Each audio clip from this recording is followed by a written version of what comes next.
दिल्ली चलें लक्ष्मण के पास, फिर बजट के कुछ अंदर की बात। Lakshman, good morning. Sovereign gold bonds, क्या अपडेट आने वाला है इस बजट में? जी गुड मॉर्निंग। दरअसल सोवरेन गोल्ड बॉन्ड जो है लोगों का काफ़ी पसंदीदा इन्वेस्टमेंट एवेन्यू बन चुका था। तो अब जो मुझे सूत्रों से जानकारी मिली है उसके मुताबिक इस बार जो सरकार बजट पेश करेगी उसमें सोवरेन गोल्ड बॉन्ड स्कीम, जिसको 2015 में लॉन्च की गई थी, उस स्कीम को आगे जारी नहीं रखने का ऐलान सरकार कर सकती है, या फिर इस स्कीम के बारे में कोई आवंटन जो पैसे का किया जाता है वो आवंटन करती हुई नहीं दिखेगी सरकार। और हो सकता है कि स्कीम जारी ना करें, ये ऐलान औपचारिक तौर पे ना करें, लेकिन साइलेंट हो जाए। यानी अगले कारोबारी साल में अब सोवरेन गोल्ड बॉन्ड जारी नहीं किया जाएगा, इस बात के संकेत आपको बजट में देखने को मिल सकते हैं। और इसके पीछे सबसे बड़ी वजह यह है कि सोवरेन गोल्ड बॉन्ड की वजह से सरकार को लगता है कि जो मकसद हम पूरा करना चाहते थे वो मकसद पूरा कर नहीं पाई। गोल्ड इंपोर्ट लगातार बढ़ रहा है, गोल्ड इंपोर्ट की वजह से सीएडी बढ़ रहा है, और दूसरी तरफ जो गोल्ड की कीमतें हैं वो जिस तरीके से बढ़ रही हैं उससे सरकार को नुकसान हो रहा है। क्योंकि इस स्कीम के तहत जिस कीमत पर आप सोना खरीदते हैं और जिस कीमत पर आप सोवरेन गोल्ड बॉन्ड को इनकैश कराने जाते हैं तो उस वक्त की कीमत के आधार पर पैसा दिया जाएगा। ऊपर से 2.5% इंटरेस्ट सरकार देती है, तो 2.5% इंटरेस्ट जो है वो सरकार को बड़ा महंगा पड़ रहा है।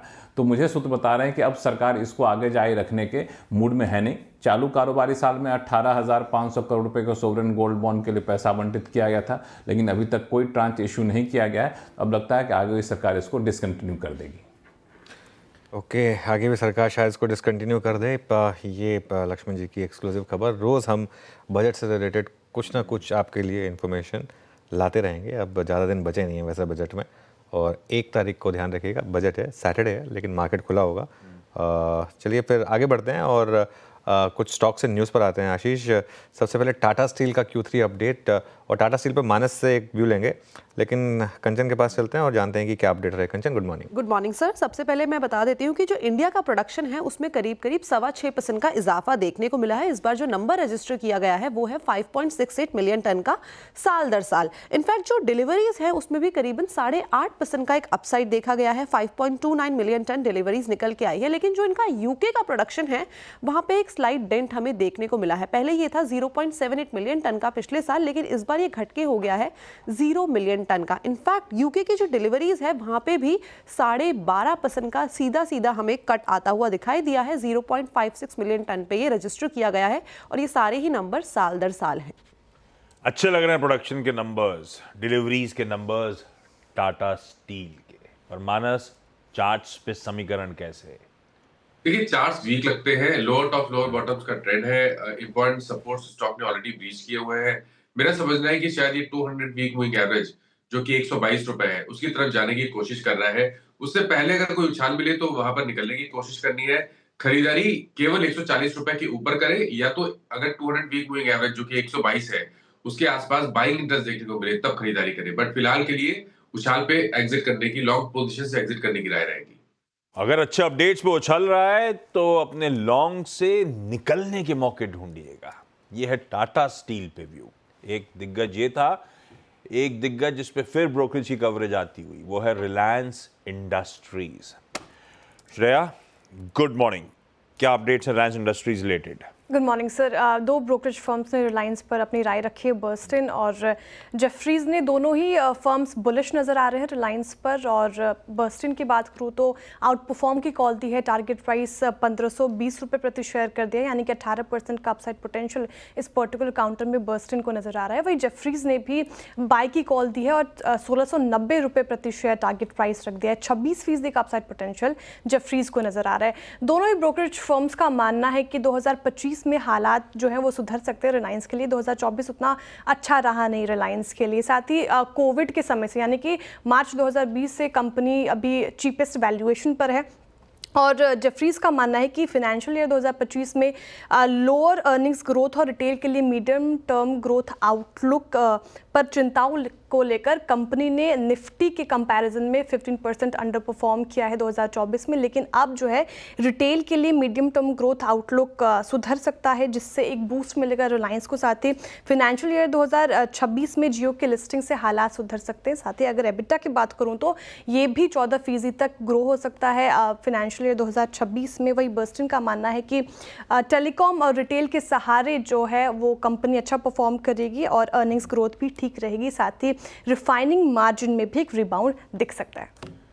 कल मदद करी थी रिलायंस इंडस्ट्रीज ने मार्केट्स की। दो हेवीवेट्स थे, रिलायंस और आईसीआईसीआई बैंक, जिनके दम पर निफ्टी इन ग्रीन रहने में कामयाब रहा।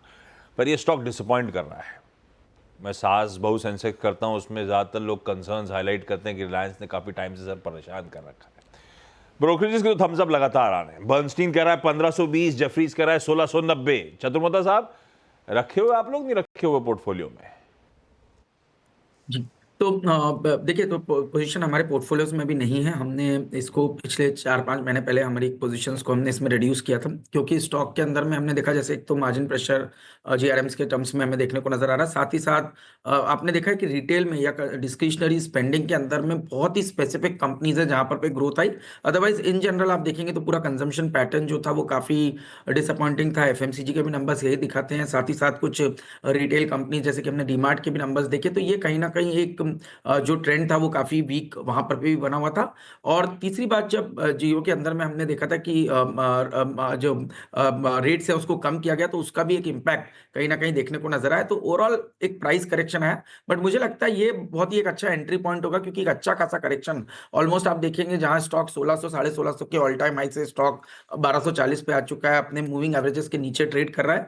तो एक टॉप निफ्टी 50 स्टॉक के अंदर में अगर से इतना अच्छा एक करेक्शन मिल रहा है, तो वो एक इंटरेस्टिंग अपॉर्चुनिटी रहेगी लॉन्ग टर्म इन्वेस्टर के लिए। जहां तक कि ट्रेडर्स का सवाल है, मेरे हिसाब से थोड़ा सा वेट करना चाहिए, और जब तक स्टॉक 1300 1280 के ऊपर नहीं निकलता, तब तक क्लियरली कहना कि टेक्निकली बहुत अच्छी स्ट्रेंथ आई, ये अभी थोड़ा जल्दबाजी होगी। ठीक बात है। रिलायंस की चर्चा हुई तो ध्यान रखिएगा, स्वामित्व प्रबंधन इस चैनल का रिलायंस इंडस्ट्रीज के पास है, तो इंडिपेंडेंट फाइनेंशियल एडवाइजर से भी कंसल्ट करिएगा कुछ भी एक्शन लेने से पहले। एक interesting brokerage report, Larsen and Toubro. Shreya, क्या अपडेट्स हैं?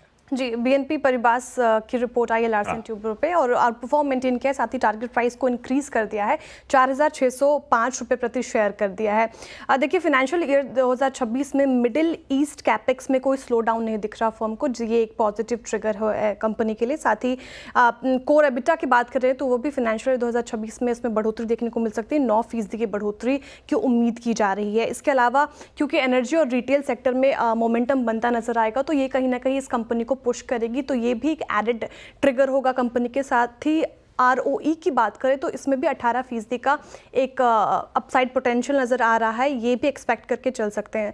इसके अलावा करंट लेवल पर री रेटिंग की भी संभावनाएं दिखती हैं, क्योंकि की थर्मल पावर प्लांट ऑर्डर्स और डिफेंस ऑर्डर्स में इजाफा होता दिखा है, तो एक पॉजिटिव फैक्टर्स है इस कंपनी के लिए।